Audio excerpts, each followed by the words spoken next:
그루센카가 부리고 있던 하녀는 둘뿐이었다. 하나는 그녀의 생가에서 데려온 몸이 허약한 데다 기머거리인 늙은 식모였고, 또 하나는 이 노파의 손녀로서 그루센카의 잔시중을 들어주는 20살 난 원기 왕성한 젊은 처녀였다. 그루센카는 몹시 절약하는 생활을 했기 때문에 방 안 장식도 아주 보잘것없었다. 그녀가 빌리고 있던 다른 채는 방이 셋 있었지만 방 안에는 이 집 주인의 소유물인 20년대에 유행했던 마호가니 의자와 테이블이 있을 따름이었다. 라키진과 알료샤가 그루센카의 방에 들어섰을 때는 이미 주위가 캄캄했으나 방 안에는 아직 불도 켜져 있지 않았다. 그루센카는 응접실에 있는 크다랗고 딱딱한 소파 위에 누워 있었는데, 그 소파는 등받이가 달린 마호가니의 구멍투성이의 낡아 빠진 가죽이 씌어진 볼골 사나운 것이었다. 머리 밑에는 침대에서 가져온 흰 닭털 베개가 2개 놓여 있었다. 그루센카는 2 손을 머리 밑에 넣고 몸을 쭉 뻗친 채 꼼짝 않고 누워 있었다. 누구를 기다리고 있는 중인지 검은 비단 옷을 단정히 차려입고 머리에는 엷은 레이스 모자를 쓰고 있었는데, 그것이 그녀에게 썩 잘 어울려 보였다. 2 어깨에는 역시 레이스로 된 쇼를 걸치고 그 앞자락을 순금으로 만든 큼직한 브로치로 여미고 있었다. 사실 그루센카는 누군가를 기다리고 있었던 것이다. 우울한 심정에 쌓여 소파에 누워있는 그녀의 얼굴은 약간 헬쓱하였고, 입술과 눈이 뜨겁게 달아오르는 것 같은 초조함을 느끼면서 오른쪽 발끝으로 줄곧 소파의 발걸이를 톡톡 차고 있었다. 라키진과 알료샤의 출현은 약간의 소동을 자아냈다. 홀에 들어선 그들은 그루센카가 소파에서 뛰쳐 일어나 겁에 질린 음성으로 "누가 오셨지?" 하고 외치는 고함 소리를 들었다. 그러나 손님을 맞으러 나온 하녀가 곧 방 안을 향해 "그분이 아니에요. 다른 분들이에요. 그분하고는 상관없는 손님들이에요." 하고 소리쳤다. 도대체 무슨 일일까 하고 알료샤를 응접실로 안내하여 들어가며 라키진이 혼자 중얼거렸다. 그루센카는 아직 놀라움이 가시지 않은 듯한 모습으로 소파 곁에 서 있었다.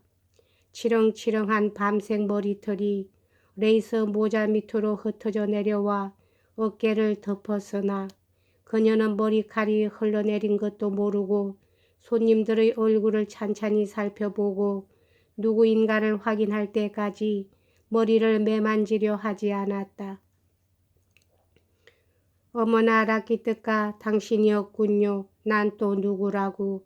정말 깜짝 놀랐어요. 그런데 누구를 데리고 왔지요? 같이 온 분은 누구예요? 어머나, 난 또 누구라고." 그제야 알료샤를 알아본 그루센카는 호들갑스럽게 외쳤다. "어서 촛불이나 가져오도록 해요." 마치 이 집에선 명령까지도 할 수 있을 만큼 허물없는 사이라는 것을 보여주기라도 하는 듯이 라키진은 끓이낌 없는 의조로 말했다. "촛불, 그렇지. 촛불을 가져와야겠군. 배냐, 촛불 좀 가져오너라." 그렇지만 하필이면 이런 때에 저분을 데리고 왔을까 하고 그루센카는 턱으로 알료샤 쪽을 가리키며 다시 한번 이렇게 소리쳤다. 그리곤 거울 쪽으로 돌아서 황급히 2 손으로 흐트러진 머리카락을 매만졌다. 그녀는 무엇 때문인지 약간 불쾌한 듯이 보였다. "내가 뭐 비위에 거슬리는 짓이라도 했는가요?" 하고 라키진은 금방 화가 난 것처럼 이렇게 물었다. 사람을 너무 놀라게 하니까 그렇죠, 라키트까. 하고 그루센카는 미소를 지으며 알료샤 쪽을 돌아보았다. 알료샤, 너무 무서워할 건 없어요. 난 당신이 이렇게 찾아와줘서 얼마나 기쁜지 모르겠어요. 정말 뜻밖의 손님인걸요 뭐. 그런데 라키트가 아까는 정말 깜짝 놀랐다니까요. 난 또 미자가 달려 들어온 줄만 알았지 뭐예요. 실은 아까 내가 그이를 속였거든요. 언제나 내 편에서 그이한테 내 말을 믿겠다는 다짐까지 받아놓고서는 나 자신이 거짓말을 해왔단 말이에요. 오늘 저녁은 우리 영감님 꾸지미찌한테 가서 밤늦도록 돈 계산을 해야 한다고 거짓말을 했지 뭐예요. 사실 난 일주일에 한 번씩 늘 영감님한테 가서 밤늦도록 계산을 해주게 되어 있어요.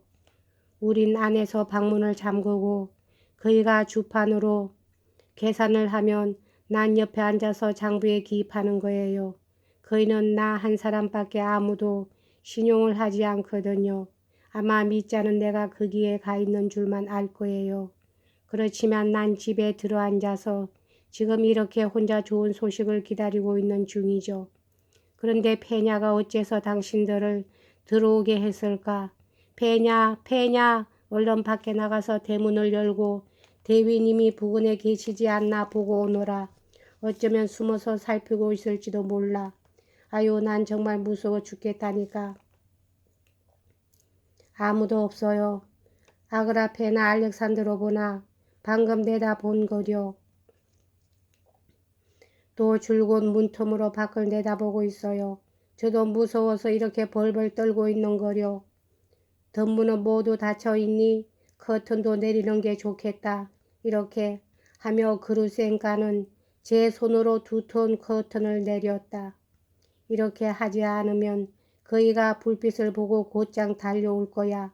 알료샤, 오늘은 어쩐지 당신 형 미자가 무서워 죽겠어요. 그루센카는 커다란 목소리로 짓거려 댔다. 그리고 몹시 걱정하는 기색이었으나 그러면서도 한편으로 무척 행복스러워 보였다. 왜 오늘따라 미자를 그렇게 무서워하지요? 하고 라키진이 물었다. 여느 땐 그리 무서워하는 것 같지 않았는데 오히려 미자를 휘둘러 왔지 않아요. 내가 말하지 않았어요. 아주 좋은 소식을 기다리고 있는 중이라고. 그러니까 지금 미자가 나타나면 아주 곤란하단 말이에요. 그렇지만 아무래도 그이는 내가 꾸지미찌한테 가 있으리라곤 믿지 않을 거예요. 어쩐지 그런 기분이 드는군요. 아마 지금쯤은 자기 아버지 집 뒷뜰 안에 숨어서 내가 나타나기를 지키고 있을 거예요. 만약 그렇다면 그가 여기엔 오지 않을 테니까. 오히려 잘된 일이에요. 그렇지만 난 정말 꾸지미찌한테 갔다 왔어요. 미자가 거기까지 바래다 줬지요. 그때 난 밤중까지 거기 있을 테니까 12시가 되면 꼭 와서 집까지 데려다 달라고 부탁했어요. 그래서 그이는 그냥 돌아가고 말았지요. 난 영감님과 한 10분쯤 앉아 있다가 다시 이리로 돌아왔는데 어찌나 무서웠는지 혹시 미자를 만나지는 않을까 싶어 마구 뛰어왔다니까요. 그를 만나기라도 했다간 큰일이거든요. 그런데 어딜 가려고 그렇게 옷치장을 하고 있지요. 참으로 이상한 모자도 다 있군. 라키트가 당신이야말로 참으로 이상하지 뭘 그래요. 난 좋은 소식을 기다리고 있다고 말하지 않았어요. 소식이 오는 대로 즉시 날아가 버리는 거죠. 그렇게 되는 날엔 다신 만나지 못하게 될 거예요. 그래서 언제든지 나갈 수 있도록 이렇게 차려입고 있는 거예요. 그래 어디로 날아간다는 거요? 너무 많은 걸 알면시 늙어요. 그 참 놀라운 일인걸. 하여간 들뜬 품이 굉장히 기쁜 모양인데 난 당신이 그렇게 기뻐하는 걸 여태까지 본 일이 없어요. 마치 무도회라도 나가는 듯이 차려입었군. 하고 라키지는 그녀의 아래 위를 훑어보았다. 하긴 당신은 무도회에 대해서 모르는 것이 없을 테니까요. 그럼 당신도 알고 있나요? 적어도 무도회라는 걸 본 적이야 있지요. 재작년 꾸지마꾸지미찌의 아들 결혼식 때 합창대석에서 구경했어요. 하지만 라키트가 이런 귀하신 분이 서 계신데 당신 같은 사람을 상대하고 있을 수는 없지 않겠어요. 진짜 손님은 이분이니까요. 알료샤, 난 이렇게 당신을 쳐다보고 있으면서도 어쩐지 내 눈을 믿을 수가 없어요. 아, 당신이 제발로 나를 찾아주다니. 난 정말 당신이 이렇게 오리라곤 꿈에도 생각지 못했어요. 어쩌면 당신이 여길 다 오셨을까? 공교롭게도 지금은 좀 때가 좋지 않지만 그래도 나는 얼마나 기쁜지 모르겠어요. 자, 여기 소파에 앉으세요. 네, 그렇게 당신은 나의 초생딸 같은 분이에요. 그런데 난 아직도 까닭을 모르겠어. 이봐요, 라키트가. 어제나 그저께쯤 이분을 모시고 왔더라면 얼마나 좋았을까.